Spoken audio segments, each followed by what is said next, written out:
दोस्तों, मैं आकाश चौहान गुरुमंत्रा क्लासेज में आपका स्वागत करता हूं। अब हम बात करने वाले हैं यूपी पुलिस एग्जाम की जो कट ऑफ बताई जा रही है। जिन छात्रों को ये लगता है कि या जिन टीचर्स को ये लगता है कि मेरिट 225 या 230 जाएगी, और उन्होंने बच्चों को बताया कि 34 लाख बच्चों ने पेपर दिया है। ठीक है, मैं आपके सामने 2-4 आंकड़े दोबारा से रखना चाहता हूँ। इन सभी आंकड़ों को जानने के बाद क्या आप कहेंगे अब भी मेरिट 225 या 230 जाएगी? पहला, उत्तर प्रदेश पुलिस में इस बार पदों की संख्या 60,000 से ज्यादा है। 215 पे मेरिट जब थी जब पदों की संख्या 40,000 थी। इस बार पदों की संख्या कितनी है? 60,000। दूसरा, स्पेशल, इस बार नकल माफिया ग्रुप पूरी तरह से डीएक्टिवेट रहा। यूपी के एग्जाम में एक बड़ा फैक्टर है।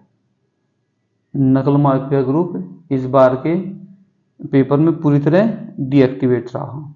तीसरी बात करते हैं, भर्ती बोर्ड की तरफ से कोई भी अनियमितता इस बार नहीं बरती गई है। भर्ती बोर्ड की तरफ से इस बार कोई भी अनियमितता नहीं बरती गई है जो मेरिट को प्रभावित करती हो। 3 मुख्य पद 3 है यहाँ, 1 2 3। इसके अलावा अगर मैं चौथे फैक्टर की बात करूं, चौथा फैक्टर हमारे सामने क्या आएगा?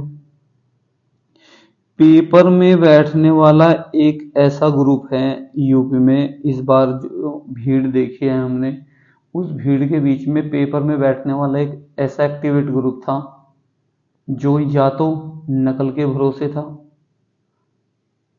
या सिर्फ जबरदस्ती फॉर्म भरा गया था, पेपर देने के लिए आया हुआ था। उनका पेपर से कोई लेना देना नहीं है, ना उन्होंने तैयारी की थी, सिर्फ फॉर्म भरा हुआ था। नंबर 5, एक ऐसा ग्रुप भी है यहाँ जो प्राइवेट नौकरी करता है, पढ़े लिखे थे। उनको लगा हम यूपी पुलिस का पेपर देकर देखते हैं, लग गया तो तुक्का, नहीं कोई बात नहीं।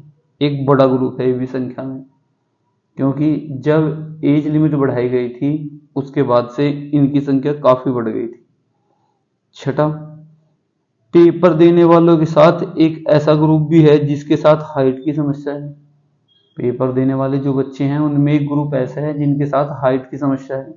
जिनकी हाइट कम है, उनकी मेरिट भी अच्छी होती है कुछ की, तब भी वो बाहर हो जाते हैं। एक ऐसा ग्रुप है जिसे कलर विजन की भी समस्या होगी। एक ऐसा भी ग्रुप है यहाँ इस बार पेपर में।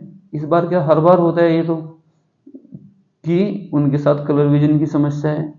अगर मैं बात करूं, एक तीसरा पेज और है। इन चीजों को अगर मैं थोड़ा सा समझूंगा तो शायद मुझे कुछ समझ आएगा मेरिट के ज्यादा ऊपर ना जाने की वजह क्या क्या है। इसे देखते हैं। एक ऐसा ग्रुप है जिसकी मेरिट अच्छी है लेकिन रेस नहीं कर पाएंगे। एक ऐसा भी ग्रुप है यहाँ जिसकी मेरिट तो अच्छी होगी लेकिन वो रेस नहीं कर पाएंगे, क्योंकि 5 किलोमीटर की रेस है। सभी बच्चों के लिए पॉसिबल ऐसा नहीं हो पाता कि वो रेस की तैयारी करने के बाद भी रेस नहीं कर पाते। एक ऐसा ग्रुप है जो यूपी पुलिस का पेपर तो दिया लेकिन या तो कहीं यूपी ट्रिपल एससी में सिलेक्ट हो जाते हैं बीच में, या एसएससी में, या एसएससी का कोई अदर एग्जाम है, या एसएससी जीडी में कहीं ज्वाइनिंग कर लेते हैं। तो एक ऐसा भी ग्रुप है जो यहाँ चला जाता है।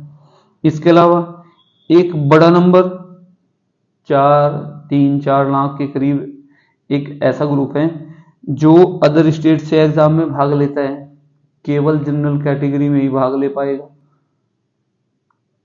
एक इनके साथ कुछ कैंडिडेट्स ऐसे भी हैं जिन्होंने ज्वाइनिंग करनी नहीं होती, केवल पेपर देना होता है, दिखाना होता है मेरे मार्क्स इतने आ जाते हैं एग्जाम में। अब आप बताइए मुझे, इन सभी फैक्टर्स को देखने के बाद, इन सब पर बातें करने के बाद मैं कैसे मान लूंगा ये बात कि मेरिट 225 या 230 जा रही है? मेरिट कहाँ जा रही है? 225 या 230 जा रही है। जो लोग इस बात को बार बार बोल रहे हैं मेरिट 225 जा रही है, 230 जा रही है, 34 लाख बच्चों ने पेपर दिया है, बच्चों जिन बच्चों के जो बच्चे मेरिट में उनको भी डिमोटिवेट किया जा रहा है। ठीक है, तो आप सभी तथ्यों को अच्छी तरह से समझें, अपनी तैयारी करते रहें। धन्यवाद।